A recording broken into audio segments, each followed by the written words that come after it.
Hello and welcome to the next OpenUK Future Leaders training session. First, a little about the OpenUK Future Leaders Group. The Future Leaders Group is a collection of individuals who are interested in open technologies, including open source software, open hardware, and open data. It includes a wide range of people that work in technology, intellectual property, outsourcing, procurement, data, coding and innovation, as well as private practice lawyers and in-house counsel that work in the technology sector and related fields. The Future Leaders Group operates under the direction of OpenUK's Legal and Policy Committee and has a clear purpose to bring together and develop future leaders in legal and policy matters relating to open technologies and to support and further the mission of the Legal and Policy Committee. The Future Leaders Group is currently co-chaired by me, Robert Brunels from Phil Fisher, and Katie Gibson from Bristow's, and we're both lawyers advising on technology and commercial matters. The group is always open to new ideas and to new members, whether getting involved in all of our activities or just dipping in and out of our various projects. And for today's session, I'm delighted to say that we're joined by Amanda Brock, OpenUK's very own CEO. While I'm sure Amanda needs no introduction to most of you here, Amanda is also the chair of the Open Source and Intellectual Property Advisory Group of the United Nations Technology Innovation Labs, the European representative of the world's biggest defensive patent pool, the Open Invention Network, and a member of the OASIS Open Project Advisory Council on Open Source and Open Standards, and also a member of the KDE Advisory Board. Amanda's been involved in a number of important projects across her career and was in the past General Counsel of Canonical, of course, who are one of the world's biggest open source companies and the commercial sponsor of Ubuntu. She has expertise in open source software, strategy, governance, IP, compliance audits, policies and processes, as well as in commercialization of open source and contracting around open source, and provides consultancy and advisory services around those. And so we're really happy that she's able to join us today. We'll have a chance for any questions at the end, so please pop them in the chat boxes, and we'll invite you onto voice and video to ask them yourself if you'd like to at the end. Amanda, welcome to our session today, and thanks for joining us. And over to you to talk about Brexit, geopolitical shifts, and the future of open. Thank you very much, Rob. It's an honour and a pleasure to be here today, as I'm sure it is for all of the speakers who join the Future Leaders Group, a very esteemed group of young professionals and innovators, which I am proud of as a group, because I think we're seeing other organisations like Linux Foundation now set up similar projects, but we were definitely the first to set something like this up, and you are all doing a fantastic job. Very proud of the work that you're doing, the collaborations. It's not just a training project, but you're also collaborating on real life projects, and really grateful and proud of you. I'm going to start by introducing myself in a little bit more detail and talk about the stuff that I do and the organisation, because I always do it, and I find that when I do that, people who probably know me well and people who think they know the organisation well find something. But this is also your point in time, if you haven't already prepared yourself to get a cup of tea as I have, that you might want to go make one while you listen to me. I'm also going to start by saying I've had a really awful week. It's one of those things where we're in lockdown. I think this is week 2. I can't even remember. And I am thoroughly missing all of the interaction I normally have with people, the travel, the being at conferences, people I would never set up a Zoom call with or a Jitsi call with, but who I run into in the conference corridor. And I guess as the person in OpenUK who's responsible for driving some of this, I'm going to see what I can do to find things that would make me happy and interacting with people on this call and the people beyond across our communities better. I'm going to see what we can do that finds ways for us to communicate. We had an awards ceremony a few weeks ago, and people were really excited because there was a space there where they could table hop, and it was almost like the real world. And I'm going to really focus on the next few weeks to find those things for everybody. So OpenUK as an organisation is something that I consider absolutely groundbreaking.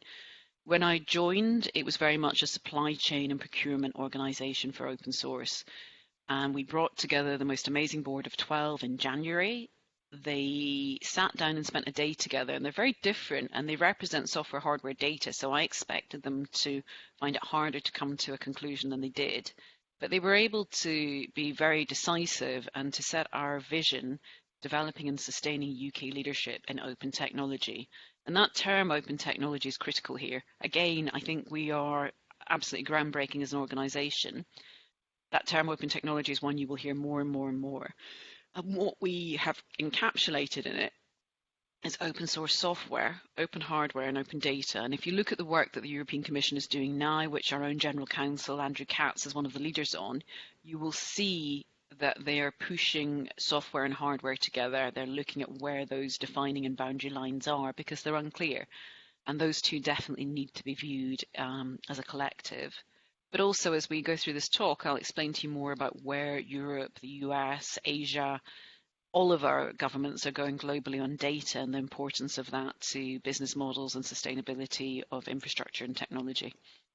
So with OpenUK, we started with those 3 opens, as John Laban christened them, and we pulled together various projects, and we've had a really great engagement across communities with people getting involved at committee level, work group level, with a variety of projects.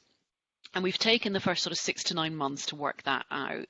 And it's very clear to me that we now have 3 pillars, and those pillars are community, legal and policy, and learning. And as we've brought in a leadership team, we have actually brought people in to lead those. Now, that doesn't mean that they are the world's biggest expert on that particular thing. It means they're willing to donate their time on the basis that they will lead and coordinate and manage and bring together all the folk with the expertise, or to even go and source those people, so that we can have groundbreaking projects within those 3: community, legal and policy and learning. And that really comes down to building a strong, vocal, visible community which is able to influence policy to create an environment where it's great to do open businesses, where we can see more open startups coming out of the UK, where people who work in international organisations but have an open background are able to get together geographically and meet with each other. But we need also that policy and legal piece to be in place. And then the learning piece, of course, is around development of our future workforce. And what we've done this year on the community side has been slightly curtailed by the pandemic and the ability to meet up. So our events were restricted. We had one in February and that was it. On a physical level, we now have these weekly Future Leaders talks. The other things that we've done digitally, we have generally let go as a case of trial and errors, I'm sure you can imagine. But what we have established is that next year our events will be on the hybrid basis that the awards were on, and we will try as far as possible to create real interaction between people whilst keeping these, because these sessions that we're doing in the Future Leaders group are effectively creating a history of open. So some of these may be transcribed. We may also do podcasts around this, but we're able to engage with leaders all over the world to share their messaging and their experiences and to fill in some of that history. We had our awards ceremony on the 20th of October, which I believe went really well. We have comments like, it's the digital event of the year. We were restricted in numbers and we had 143 out of 160 people who'd registered turn up, which I think is pretty unprecedented. For next year, we're working on a much bigger sponsorship, assuming we'll still be digital or at least hybrid, and to try and be able to cover several hundred people attending. That's the goal.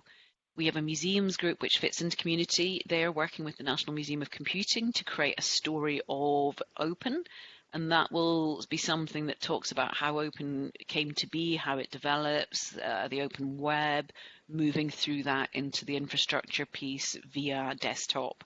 And it will be very interactive to the extent you can be in a pandemic world, but we're also looking at building a digital version of that, which may actually go live first. We created a supporter model, which is now live on the website, and that allows people to subscribe. It's a very modest fee, and it's scalable. It's not scalable. It's on a scale. But what we see there is that if you subscribe for a period of 6 months, we'll be able to vote in our board elections and stand for board positions, and that's something that we will really be pushing and developing in the first part of next year. And of course, Future Leaders, whilst it's come from legal and policy, is something that's very much about community. I've mentioned influencing legal and policy, and we have a number of people in the UK who are very established and recognised around this area. Problem with us is we looked up one day and we were all old. So, well, speaking for myself there, I guess, but we looked around the room and realised there were very few under 40 and that isn't workable and it definitely isn't sustainable. So we actively engaged, and it's not an ageist thing. We're not just looking for young people. We're looking for people who want to learn more about open, who have knowledge in certain areas of it, or just want to expand their knowledge generally, or even, novices who are dipping their toe in the water for the first time.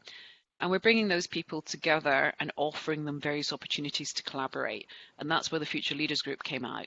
But what we actually have at the core of it is this really experienced and knowledgeable group of legal and policy people who are recognised globally, who are able to create influence.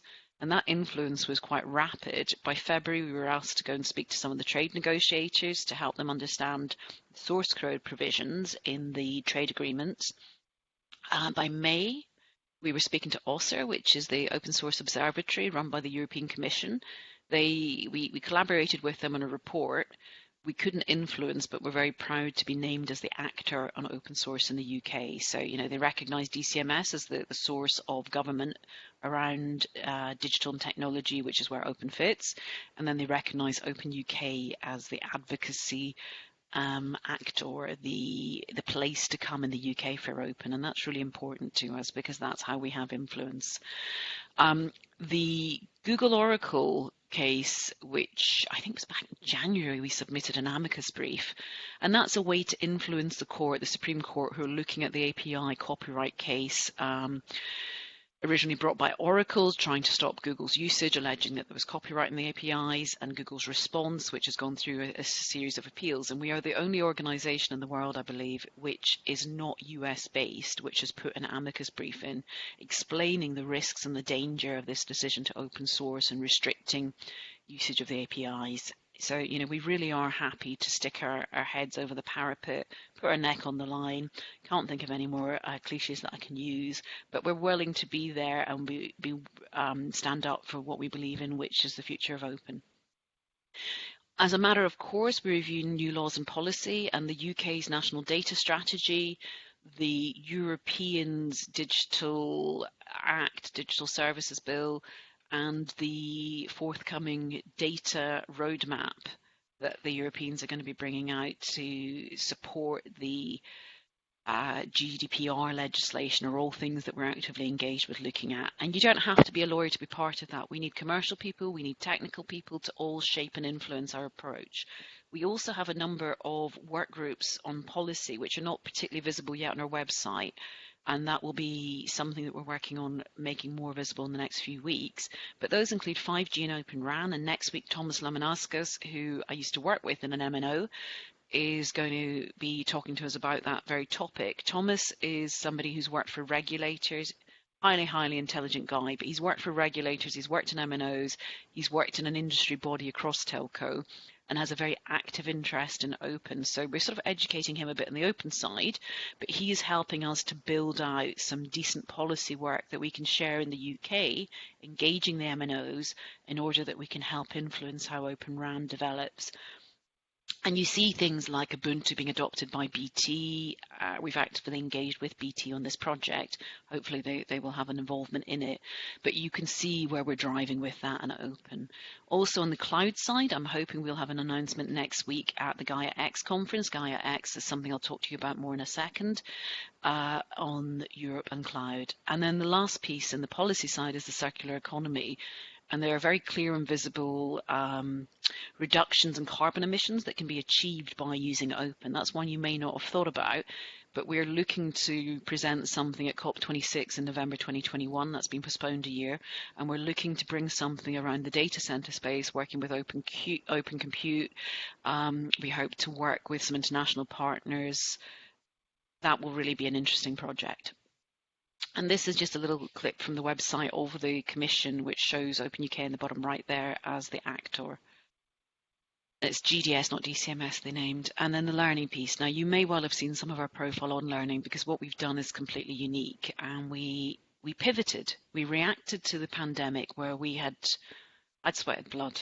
We'd created a kids competition. And that kids competition was going to involve the winning teams coming to London, spending a day in Red Hat's labs. Imogen Heap, the singer, was going to be with them for the day. It would have been really high profile, and the profile on this really mattered to me. So instead, when we realised we couldn't have kids sharing gloves and we couldn't move them around the country, we pivoted and we spent the money on a series of professionals who have created a kids course for us. They've done it at a fraction of the price. They did it for the budget we had, but we have something worth 10 times what we spent on it. And that is something that's now shared Creative Commons. There is an accompanying e-zine series. Thanks to Huawei's sponsorship, we gave away over 3,000 Mini-Moo glove kits. The Mini-Moo glove kit is something, normally I have one to hand and I don't, but the Mini-Moo glove kit has been open sourced as part of this process. It's now open hardware. It's something that we were able to share the component parts that you have to buy across those 3,000 kits. Almost 1,000 went to individuals and 2,000 are being used by schools and community groups. We are now working on the curriculum for a GCSE, which we hope to have live in 2022, a GCSE in open technology, and a knowledge module, which is a component part of apprenticeship schemes. So rather than set up a single apprenticeship scheme, what we will do if we can get accreditation is to supply that knowledge module across apprenticeships. So with the right accreditations, anybody who's doing an apprenticeship can do that open technology piece. And we have a university group, which is slightly on hold because of the pandemic, but we're also looking now actively at re-skilling people and whether we can take some of what we've done this year and the work we have planned for next year, which includes a further kids competition and camp. We are actively involved in the 30th anniversary of open source and of the internet. We'll take a leading role in that, and we're looking at how we can scope the kids competition and course around those. And that's just to give you, here's my poster from the original competition, which is really sadly gone. Still miss my original competition, and this is the mini Moog Love Kit. Finally, just to wrap up about OpenUK, we are part of developing the Open, which is an EOP system project funded by Innovate UK. We've been helping them with governance. Ditto is going to be the first open chain compliant project as opposed to company. And that's something that OpenChain will do a case study on. It will be quite groundbreaking. Personally, Rob mentioned that I'm also involved with OIN. OIN is a complete passion. It's the world's biggest defensive patent organization or IP organization in history. We have almost, this slide's out of date, we have 3,400 plus members now. Membership is free. Anyone can join. If you're doing open source and you have an organization or a project, you ought to be a licensee. And what you're doing is you're cross-licensing any patents you hold. It doesn't matter if you hold none, you give nothing, but you receive in return. And you're doing that in a way that allows everyone to have a no-fly zone, to have a safe space to develop open source. Happy to talk to people offline about that. There is also one of our talks by Keith Bergalt, who is the CEO of OIN. We've mentioned the UN's Technology Innovation Labs. I've chaired an IP advisory for them. I sit in the Oasis one. I do want to take a moment to talk about the book. It should be published early next year, and it has some of those UK folk like Ian Mitchell QC, Professor Ian Walden, Andrew Katz, myself, who are internationally recognised as experts around legal and policy and open. It has some of them in the 20-odd chapters which cover all aspects of open source, from things like community and governance through to licensing, commercial models. That's my chapter. The reason I'm pushing this is that it will have those people's work, and to some extent it doesn't give you legal advice. It'll be covered in disclaimers, I'm sure, but it has a lot of information stored in it.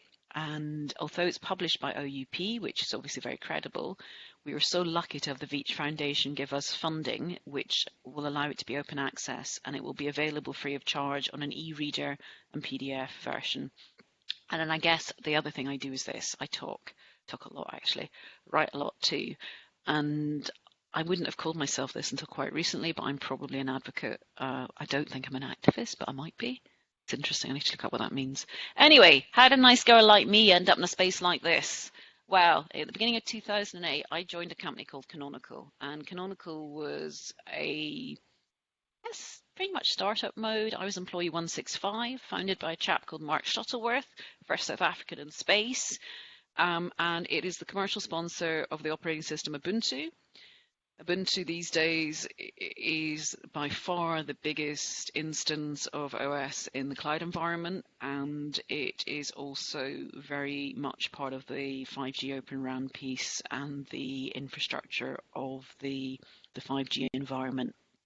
And what I discovered was I joined them, for talking between friends here, I joined them as a corporate lawyer who ran legal teams and likes building. I like building teams of anything, process, structuring. And I joined them to do that, and then to move on, I had another role set up with Amazon. I was going to work on their new electrical retail product, which was probably the Kindle, because I have a background that includes OEM and retail and electrical goods.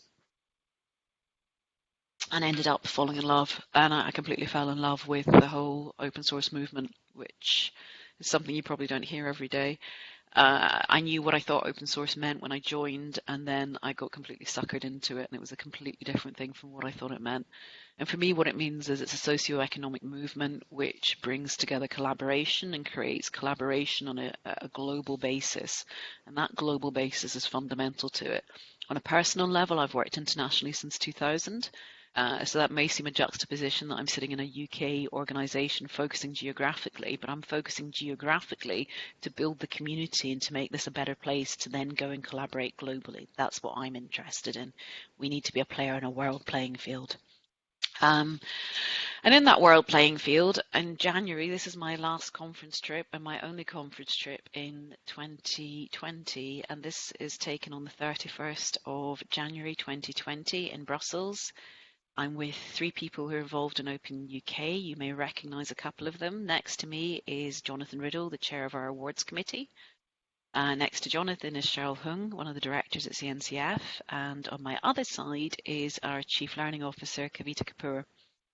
And we were all manning a stand with tea and biscuits with the Brits at FOSDEM on the 1st of February, being the first day, of course, after the UK had left the European Union. And this picture is taken at around 1 or 2 seconds past midnight. So one of the first second or two in which the UK had left the European Union. And if you can zoom in on Jonathan's jacket and you'll see that he wasn't exactly a supporter of Brexit. We can also see his badge saying OpenUK loves FOSDEM, and we do love FOSDEM, and we always will love FOSDEM. And being based in Europe, we will always be a part of FOSDEM. You know, the UK has left a union, it has not left Europe. We need to be very clear about that. It really doesn't matter what your views are. It was a very emotional evening for us, and it was something that was a start point. So I'm standing there in one of the first seconds of what is about to be a turning point for the UK. And it's one that I have viewed as something that we have to embrace. We have no choice. We're at a point in time where what we have to do is make the most of our situation. And to do that, we need to work out how we can create the best environment in the UK for open, how we can improve people's skills, and how we can collaborate globally. Some of you may have attended this just over a week ago. Personally, I'm one of the European Union projects experts, though I don't feel I've contributed anything near enough. Andrew Katz is one of the leaders. And this is one of the things that really inspired me to join OpenUK. I could see what the Commission were doing. 10 years ago, the UK was groundbreaking and we had an open first policy. I and a number of people involved in OpenUK today were on a Cabinet Office committee that helped to influence that. And it was led by Liam Maxwell, who now is at AWS. And that was one of the problems. The people who were leading it moved. Anybody who was good, who we educated and open, got moved around in government. And also you see a transition in governments where you have the former government that was very keen on this, parties change, and the next government doesn't follow the old one's policies. So we had this open first policy long before almost anywhere in the world, but it didn't have any teeth. There was no way of enforcing it. And what we've seen over the last 12 months plus in Europe is the Commission moving to this same open first policy, looking at the importance of open in this digital decade. And I'll talk to you more about exactly where they're going with that. But they have been building up to this. It was obvious and it was visible, and it was something that I personally wanted the UK to benefit from, which is why, again, I've stuck my neck above the parapet here. And I am pushing for the UK to do the same things. The Commission has a report, which this seminar was on. They've chosen Open Forum Europe with Fraunhofer, a German company, not always one that's been recognised as open source friendly, to be quite frank. And they have they're in the process of doing a survey. You can get a link to it on our Twitter page. That survey is going to be ongoing to the end of the year. There is a report led by Andrew and Marco Bohm, which, on Fraunhofer obviously, which looks into a number of aspects of open. We will be doing our own report in the UK. It will be different. It won't be such an academic report, and it will be something I hope we can demonstrate uptake and need around open with. But the Commission's report, which will come out on the 31st January, is important. And they held a 2-day workshop last year that sort of started to show their direction and where they were recognising the need to bring software and hardware together. Now, they were recognising that need for software and hardware, but actually sitting behind this whole strategy are a couple of things. One of them is Marguerite Vestager, And Vestager has been the competition commissioner for many years and has spent a lot of time actually getting to grips with how the big tech companies work. And it's not just big tech. She's been getting to grips to where the revenue streams come from in technology today, particularly citizen technology, consumer-facing technology, which of course has that interlay in between of the platform economy and the business services. So you look at enterprise and citizen or consumer economics and mash them all up together.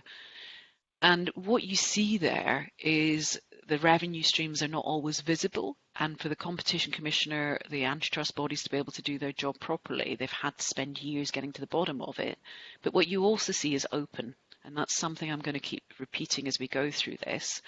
But we'll also explain to you more why and how. So Ursula von der Leyen appointed Margrethe Vestager as not just the competition commissioner in 2019, but as the, I think she's the EVP, sort of executive vice president for the digital decade. And this is an extract from a letter that von der Leyen sent to Margrethe Vestager, saying changes in digital technologies and geopolitics are already having a profound effect on the lives of Europeans. We are witnessing major shifts all the way from global power structures to local politics. What we do now will determine what kind of world our children live in and will define Europe's place in the world. This is all about, for von der Leyen, creating a Europe fit for the digital age. And they have a 10-year plan against that digital decade. Now, if you take this slide, and you've probably realized I don't really talk to words, I talk to pictures. I wanted to share this with you, and I wanted to share it with you because if you swap Europeans, Europes, and Europe for the UK, UK's, and British, or Britain, or China, or the US, or anywhere else in the world, this statement is true for all of us. And what's happened is with the digitization and digital transformation and all the other stuff that we've screwed our noses up about over the last few years, as we've seen business either create, distribute, or have their products consumed, whatever sector they're in, by technology, we've seen the rise of open source because it underlines the platform, underlies all of the platforms there. But we've also seen the rise of the digital business and the importance of technology escalate in a way that we could never really have perceived. Everything is dependent on platforms, infrastructure, and those are based on technology. Business value isn't about tangible assets these days. It's about IP, people, and the intangible assets. And the Europeans have been very forthright and clear on how they see that working. They see it working with data at its centre. And this European strategy on data, which has been issued, some of it formally through papers like the EPRS paper in July, which I'm going to talk to you about in a second. Now, the EPRS paper is one that was given to the European Parliament as a briefing paper. It's about 8 pages long. I recommend you read it. But they talk about the strategy and data also in that. And it's visible through different routes. One of them is Schrems, the Schrems 2, the court case in July, where the US, because of changes in laws in recent years around surveillance, the US is no longer deemed adequate. And adequacy is something you have to have as a country for data to be transferred from the European Union to you. So if you're in the European Union as a citizen, it is illegal for anybody who's gathered your data in the EU to transfer that data to a third country which either does not have an adequacy ruling against it, which the US used to have, or which does not have in the infrastructure of the particular deal where your data is gathered and processed, specific provisions made, audits, checks, etc., that works. Now, all of that has led into this European strategy on data, which was released at the beginning of the year. There is a UK data strategy too that I'll talk about later. I'm aware of that. And this European strategy on data includes covering how strong concerns have been raised over the economic and social influences of non-EU, which will also include the UK, the social influence of non-EU technology companies, which threatens EU citizens' control over their personal data and constrains both the growth of the EU high technology, that's what they use instead of big tech, high technology companies, and their ability of national and EU rule makers to enforce their laws. So what we're talking about here is the European Commission, partly because of Vestager. When we look back in the history books, she's going to have a significant place there.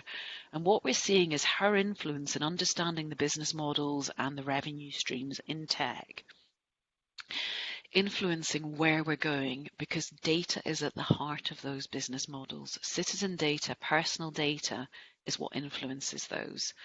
And that has developed digital sovereignty. You sometimes hear data sovereignty, sometimes digital sovereignty. Now, what do we mean by that? That's something that's up for debate.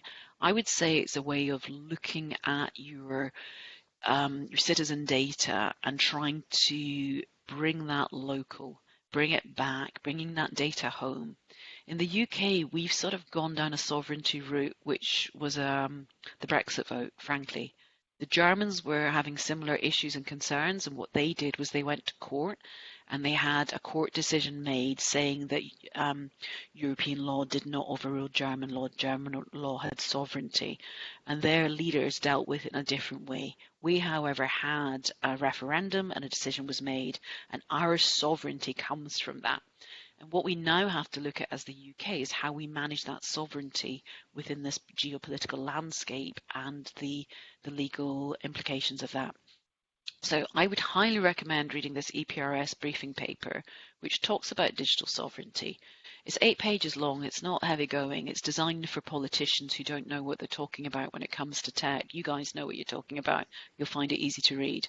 And if you look at page 8 at the top left-hand box, you'll see I've highlighted the word open, because within this, they don't make a big fuss about it, but they recognize that the online platform ecosystems and online activities need to be more open, fair, and predictable. Transparency and trust are critical. And this is something that's come out of the test and trace app work this year. I mean, some of that was done very well, some of it was a bit of a mess. The fundamental question that the citizen now asks, and people who would not have been interested before are interested, because this is a current, active, live news story that impacts their day-to-day existence. People want to understand what's happening to their data. That data is where business generates value and many business models are founded, and people want to have transparency. And if governments or businesses want trust, that transparency is critical, and that's where the Europeans are driving to. They're driving to this idea that the citizen should be able to control their data and make choices. So as well as this 8 pages, there are 20 to 30 different actions in the action plan. And at 23, you'll see foster open digital ecosystems. Now, it doesn't say they're going to run through these in a chronological or time-based order, but these are the things that they view as important. And we will see the report come from Open Forum Europe at the end of January, and that's going to be quite an important piece in driving things. From an initial glimpse of the report, as I say, it's very academic, and what we would like to do for the UK is create an almost follow-on, which we can do quickly. It's one of the benefits of Brexit. We can do stuff in the UK to help ourselves and to help our position on an island basis. We're an island sandbox. We have so much opportunity. But within this digital ecosystem piece, we have to recognise that government needs to be influenced in the UK in the same way as the Commission has been. Now, the first thing on that list is GaiaX. And GaiaX is a federated data infrastructure for Europe. It's basically a cloud for Europe. And they have their first conference next week on the 18th and 19th. If you can join some of that, I would strongly encourage you to. It's something that OpenUK has been very close to and will stay close to. One of the founders who I was talking to last week regards us as a lifeline for the UK, which is flattering, but it's important. And it's a table that we need to be sitting at. The second piece is around data sharing, and 2 weeks ago I picked this up in Politico, the journal, and it says the European Commission is due to present a Data Governance Act on 11th November, and it then says that in the leaked papers it's seen there will be restrictions on transferring sensitive data, which is things like health data outside of the EU bloc. Now, that EU bloc does not include the UK anymore, and we are in a pivot point where currently we have GDPR compliance, which cost God knows what for businesses to put it in place. And businesses are able to process data that's transferred from Europe, and that I believe is worth, I'm quoting Andrew Katz here, I think it's 34 billion a year to the UK economy. I really ought to check that. So don't rely on that number, go and check it yourselves, but it's a huge amount of money, a huge amount of revenue for the UK that comes from that data flow. But remember what I said to you about Schrems. We've seen the European Commission, in this case with Schrems, the European Court of Justice actively push back on the US and the high tech or big tech companies and the way they handle European citizen data. And what we're seeing there is that they will not allow data transfers to the US without equivalency of the GDPR provisions being put in place and any additional regulation. And on the 11th, the regulation that came out wasn't as clear as that. It didn't say you couldn't move sensitive data, at least not what I've seen. They're out on a consultation. They've recognized Schrems. They're looking at building a roadmap that will show business what steps they have to take to send data to countries, personal data, citizen data, to countries that don't meet that adequacy test. Now, we know the US doesn't because of Schrems, but we don't know whether other countries will be in the same boat, including the UK as we leave. If we continue to comply with European law, it should be a simple process, but who knows? Who knows where our government is going, and who knows what additional requirements the Europeans are going to bring into place. So that's a really important point, and it's part of this geopolitical shift because data is at the heart of all business. Then we look at the teeter-totter. Do you know what a teeter-totter is? A teeter-totter is the balancing point in a seesaw, something I really like. We are a teeter-totter between Europe and Asia, between Europe and the US in particular. And we need to see where the political changes in the US drive the UK. The treaties we have as we leave the European Union, these trade agreements are going to be really important. They're going to impact not just physical, tangible goods, but also this flow of data. But at the same time, we're on that teeter-totter because we're a balance point between Europe. We are in Europe. We may not be in the Union, but we've complied with their laws to date. And we are this teeter-totter between Europe and the rest of the world. And that's a position we can use to our advantage or not. And I very much hope that we will see government being transparent, open, and using it to their advantage. The EU has also been very clear about the defensive approach to the rising of China. It's not just the US they're attacking.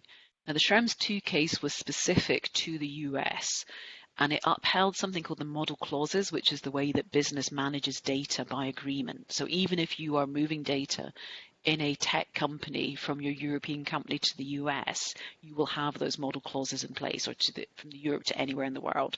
So it exists, that data processing agreement using the model clauses exists in intercompany agreements as well as on cross-company agreements. And it's also something that government's thinking about. And what we need to be aware of there is that Europe has already attacked the US on that basis. It may also go after other countries, including the UK, including Asia, including China, countries and continents. So that's a really important thing for our regulators to keep in mind. The OpenUK Legal and Policy Group are currently doing their review of the UK's data strategy, which was published in early September. But after 2 years, it's come out with a consultation, so that's what we're responding to. Now, you would have had to be asleep not to notice the conflict and the tension in the last few months and years between the US and China. There's some great work on that. And if you look at the bottom of this, I'm going to keep this in my deck, but if you look at the bottom of it, it says win or lose, Trump has already changed the world. Looks like he's lost, but a week later we still don't know. But either way, those geopolitical shifts are impacting things, and they're impacting legislation, they're impacting governmental relations, but because everything works today sitting on tech infrastructure. In the UK, the Information Commissioner's Office, our regulator, published a statement on Schrems. Basically, we have to wait and see where things go. It will be really important to see where the ICO and any UK legislation goes, or England and Wales, Scottish legislation goes in the next few months around data. It is going to be absolutely critical, because data sits at the heart of all these business and governmental models, to understand that, but also to understand where the revenue streams that associate with that will be impacted. We saw in July one of our partners, Huawei, banned from the 5G infrastructure. They obviously can continue to trade in the UK. There's no sanctions against them. They continue to work with organisations like ours on a global collaborative basis, but they're being pulled out of the 5G infrastructure. The rights and wrongs of that are something I don't know too much about, and it's something that we just have to go along with and comply with. But that doesn't stop us collaborating globally. I'm putting this slide in for a few reasons. A chap who created it is a man called Dan Cohn, who set up the CNCF, the Cloud Native environment, and this is his cloud native landscape. He's created something similar through the pandemic on the public health sector, and OpenUK is part of Linux Foundation's public health group. And that public health group has a couple of test and trace or track and trace apps included in it. Dan created this a year or two ago on CNCF, maybe even longer now. And what you see from it is there are over 1,500 cards, so 1,500 projects or organizations, which has billions in funding and trillions in valuation. The vast majority of this is open source, and this sits under the infrastructure that creates the public cloud. Without this, you wouldn't have a public cloud. Without this, Europe couldn't be building GaiaX. They couldn't have a bifurcated internet in China. None of this would be possible without open source sitting underneath it. And that open source is developed from global collaboration. Fundamental to open. It may not be in the definitions, but fundamental to open is that ability to geographically collaborate. And from OpenUK's perspective, we are geographically collaborating by having joined the major organisations across Open, and we are offering opportunities, if anybody is interested, to represent us at the table in those organisations, whether it's Eclipse, Linux Foundation, the OSI. We're out there just now working out what opportunities there are for our supporters to go forward and represent us. So if you're interested, let me know, or let somebody in the organisation know. But that global collaboration is fundamental.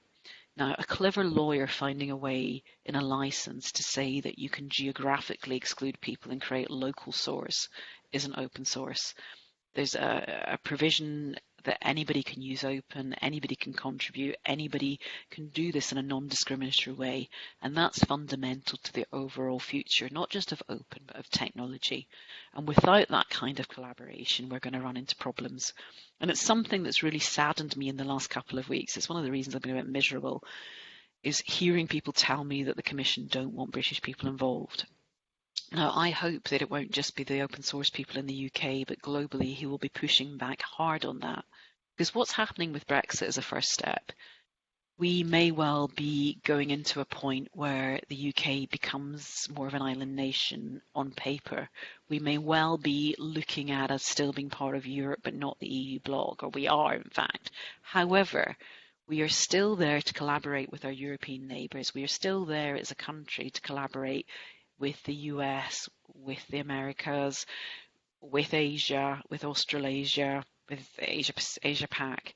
Now, this is not about us looking inward. It's about doing what we can inwardly to create strength and value that we can share on a global basis in global collaboration.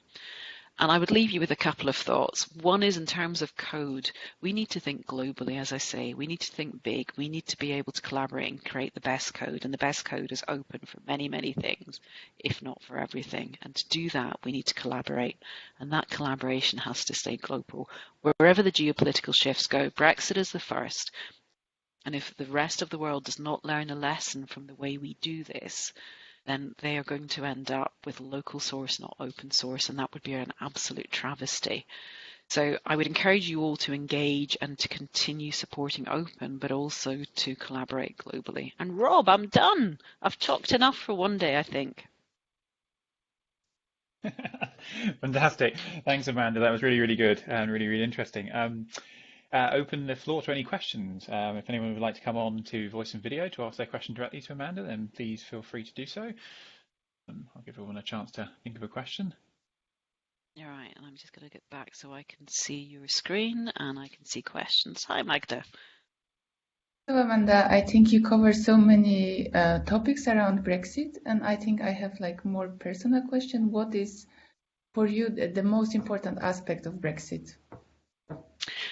It's really clear to me the single most important thing is to recognize that we don't face inwards, we face outwards.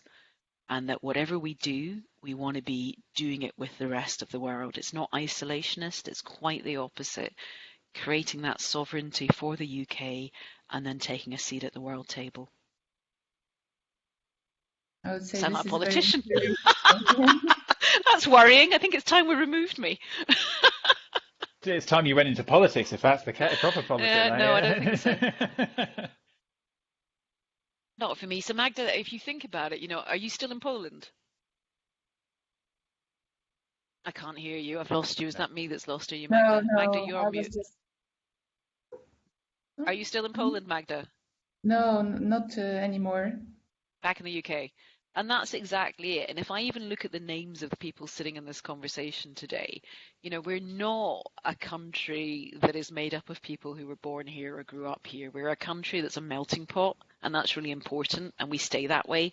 So we've got our own mini global ecosystem going on within the country, but also very importantly in our outward-facing environment. Now, I'm just looking for the chat because I see this stuff popping up. I think Chris has made a fantastic comment there that I think you need to read out. Oh, what would be Brexit? That's interesting. I avoid talking about politics.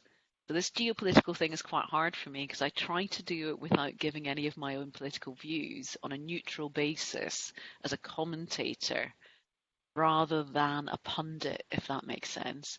Because I think that the only way to bring people together is to allow the full spectrum of views. And if you have leadership that gets too far into their own views, you destroy that.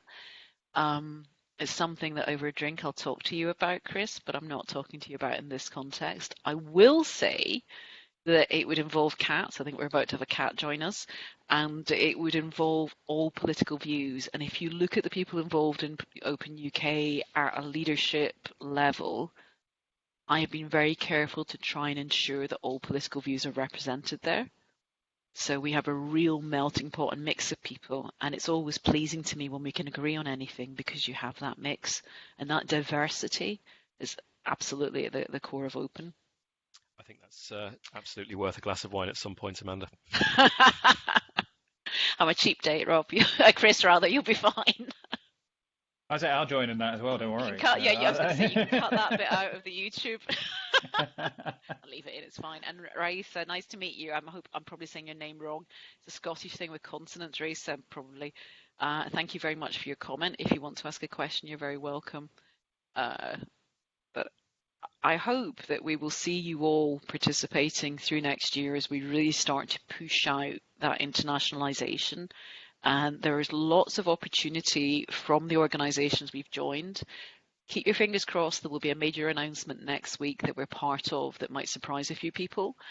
And those opportunities are ones I would encourage you all to take, because as a small country-specific organization that has the opportunity to be at those tables, there are opportunities you might not otherwise get. If you're in a company that's huge, you might not be senior enough. If you're in a company that's tiny, they might not be able to pay to get into those organizations. But we have that opportunity, and I'd really like to facilitate as many people as possible getting that experience. That's wonderful. Thank you, Amanda. Yeah, unless there's any other questions from anyone else?